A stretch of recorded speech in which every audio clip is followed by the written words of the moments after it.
Good morning বন্ধুরা, চলে এসেছি আবার একটা নতুন ব্লগ নিয়ে। তো সকালবেলায় চুল আঁচড়াচ্ছি, কেননা আমাকে এবার ভিডিও তুলতে হবে। ভিডিও তুলতে গেলে ক্যামেরার পিছনটাও মানে আমার পিছনটা এবং সামনেটা দুটোই দেখতে সুন্দর যাতে লাগে, সেজন্য আমি চুলটাকে আঁচড়ে ঠিকঠাক করে নিলাম এবং একটা শাড়ি পরে নিলাম। নাইটির থেকে আমি দেখেছি শাড়ি পরলে আমাকে অন্তত ভালো দেখায়। আর একটা গলায় হারও পরে নিলাম, কারণ যখন ক্যামেরাটা মুখের সামনে ধরবো তখন গলাটা বড্ড ফাঁকা ফাঁকা দেখায়। তারপর চলে এলাম কাজ করতে, মানে আমি আমার ঘরের বিছানাটা আগে গুছিয়ে নেব। ঘরের বিছানাটা মানে আজকে বিছানার চাদরটা পাল্টাবো, শুক্রবার, তা ও তো বাড়িতেই আছে। তাই আমি কি করলাম, একটু কাচাকুচি তো আজকে হবে, ওই কাজের জামা কাপড় আছে, তাই ভাবলাম বিছানার চাদরটাও অনেক দিন কাচা হয়নি, তো কেচে নেবো। কেচে নিয়ে একটা কাঁচা চাদর ছিল সেটাকে পেতে দেব। তা পেতে দিলাম, তার আগে একটু ক্যাঁথা ফ্যাঁথাগুলো আমি ঠিক করে নিলাম, কেননা ওগুলো না ঠিক করলে বিছানার চাদরটা একটু গুটানো লাগে। যতই সোজা করে ঝাড় দেওয়া হোক, যতই যাই করা হোক, তাও কেমন লাগে। তাই আগে ভেতরের কাঁথাটা আগে সমান করে ভালো করে পেতে নিলাম, নিয়ে তারপরেই বিছানার চাদরটাকে পাতলাম। এরপরে বালিশের ওয়ারগুলো তো কাচতেই হবে, বালিশের ওয়ারগুলো পাল্টে নিলাম। সেগুলোও একটু কীরকম হয়ে গেছে, সেগুলো বালিশের ওয়ারগুলোও তাই খুলে কাঁচা বালিশের ওয়ার পরিয়ে দিলাম।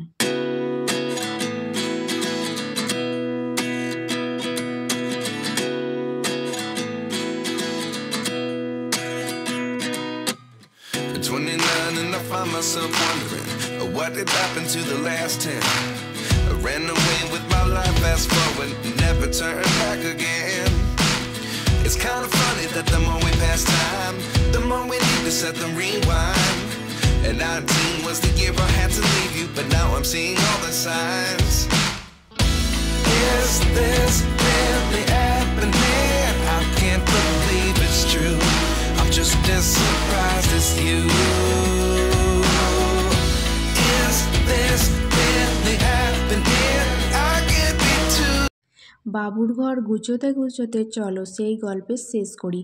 তাও সিঙ্গুরে এসেছি নেবেজি স্টেশনে, সেই ভদ্রলোককে আমার চোখ খুঁজছে বারবার, কেননা সেই লোকটা আমার পিছু ধরবে কি না এইরকম মনে হচ্ছে বারবার। তা আমি স্টেশন থেকে পেরিয়ে গিয়েই আমি আমার বরকে ফোন করলাম, বললাম এই ব্যাপার হয়েছে। তা ও শুনে কিছু বলল না, ও একবার ফোন করলো, বললো তুমি কোথায় আছো বা কিছু হচ্ছে কি না। আমি বললাম না কিছুই হয়নি। তারপর কারখানায় গেলাম, কারখানা থেকে কাজ নিলাম, নিয়ে বাড়ি চলে এলাম। তারপরে বাড়িতে এসে যখন বরকে সমস্ত ঘটনা বলি, বর তখন বলল, কিছু রিয়্যাক্ট করলো না, কিছুই বলল না। তারপর বলল, আমি যখন রিয়্যাক্ট করলাম, যখন বললাম যে তুমি কিছু বললে না, তুমি কিছু করলে না, তখন আমায় বলছে যে তুমি লোকটাকে তো ডেকে, যদি পিছু ধরে লোকটাকে তো ডেকে ডেকে নিয়ে আসবে, নিয়ে এসে স্টেশনে মানে পুলিশ আছে, সেখানে গিয়ে করতে পারলে না, তুমি তো একটা মেয়ে ছেলে, তো তোমার প্রাইভেটই তো ওরা আগে দেবে, তো তুমি তাকে ডেকে ডেকে নিয়ে আসতে হয়, মেয়ে ছেলেরা ডাকলেই মানে ছেলেরা চলে আসবে, এরম একটা ব্যাপার ও বলল। যাই হোক, এইটুকুনি একটা বুদ্ধি দিল, সাহস হলো। যাই হোক, যে কেউ না কেউ তো পাশে আছে, ওকে তো থাকতেই হবে, তাই না? যাই হোক, আর আমি আর বাড়াইনি কথা, ওখানেই শেষ করে দিয়েছি। আর মনে হয়নি, মনে হলো যে তবে গল্পটা শেয়ার করি, সেই জন্যই বললাম।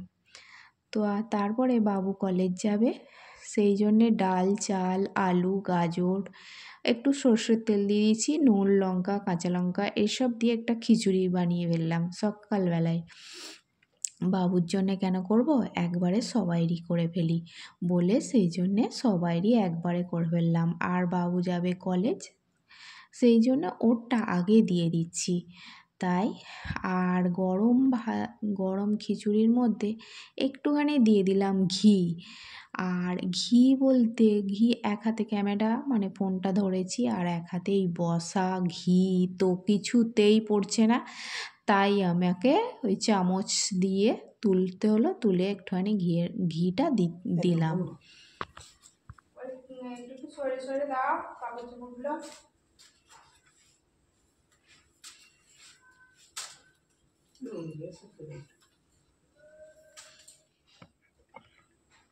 এদিকে মেনির বেবিকে মারামারি শেখাচ্ছে। অবশিষ্ট একটাই তো বাচ্চা আছে, সবই তো খেয়ে নিয়েছে, তাও ওটাও আছে মানে আমাদের জন্য। ওকেও মেরে ফেলতো, আমি এসে পড়েছিলাম তাই। আর ওকে অনেক কষ্টে সুস্থ করা হয়েছে, তা এখন ও মারামারি শেখাচ্ছে আর কি দেখছি।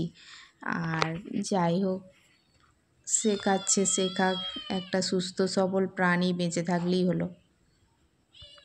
বাবু বড় হয়ে গেছে, এখনও আমায় জলের বোতলে জল ভরে ব্যাগে ভরে দিতে হয়, তাও নিয়ে যেতে চায় না জল। ওর বোতল থেকে জল খাবে, তাই একটু বাড়িতে ওই খিটিরমিটির হচ্ছে আর কি।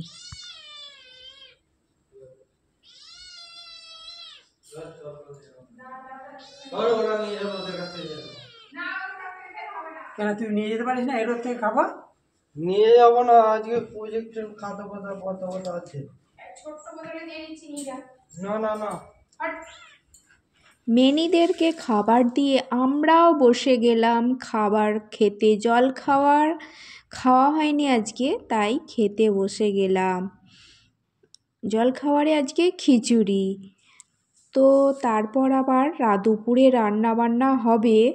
তো এখন জলখাবারের বাসন এবং চায়ের বাসন দুটোই মাজা দেওয়া হলো। তো আমি বললাম যে কাপড় জামা আমি কাচ্ছি, কিন্তু জামা কাপড় বললো আজকে তো তাড়াতাড়ি আছে, তো অনেক কাজ আজকে, তো আমি কেচে দিচ্ছি, তো তুমি ধুয়ে নাও। তাই হবে।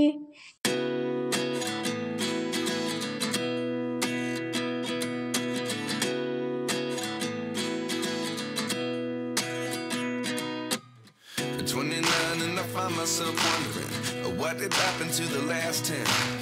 I ran away with my life, fast forward, never turn back again. It's kind of funny that the more we pass time, the more we need to set them rewind. And 19 was the year I had to leave you, but now I'm seeing all the signs. Is this really happening? I can't believe it's true. I'm just as surprised as you. Is this really happening? এরপর আমি ভাত বসিয়ে দিলাম। ও বলল আমি জাল দিয়ে দিচ্ছি, তুমি জামা কাপড়গুলো শুকনো করতে দাও। তাই আমি জামা কাপড়গুলো ফটাফট দিয়ে দিলাম শুকনো করতে।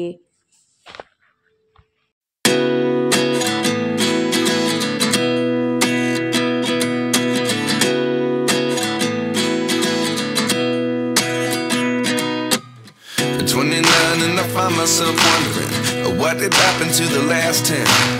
I ran away with my life, fast forward, never turn back again. Johnny.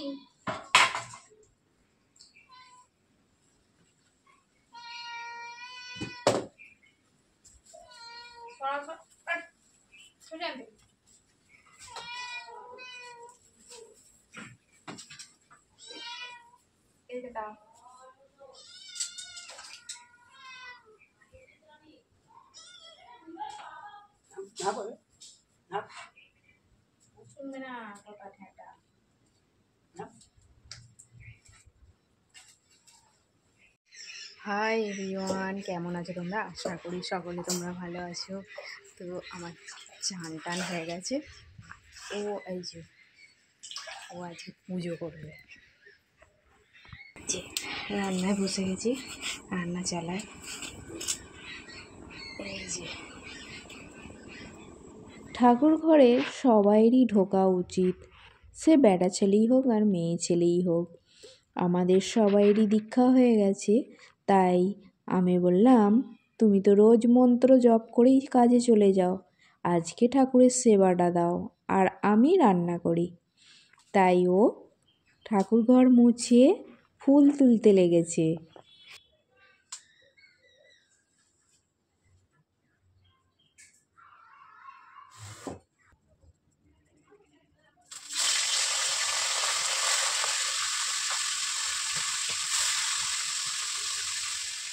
ভাতটা আগে বসিয়ে দিয়েছিলাম, কারণ ভাতটা অনেক ফোটে। ভাত হতে প্রায় 1 ঘন্টার সময় লাগে, তাই ভাতটা আগে বসিয়ে দিয়েছিলাম। ভাত নামিয়ে দিলাম, দিয়ে ঝোলটা বসিয়ে দিলাম। ততক্ষণে আমার অনেক আগেই চান হয়ে গেছে, তো ঝোলটা হয়েই এসেছে। আজকে আর কিচ্ছু করব না, সকালে তো খিচুড়ি খাওয়া হয়েছে, এখন মাছের ঝোল আর ভাত। তো বন্ধুরা, ভিডিওটা আজকে এখানেই শেষ করছি। তোমরা সবাই ভালো থেকো, সুস্থ থেকো আর আনন্দে থেকো।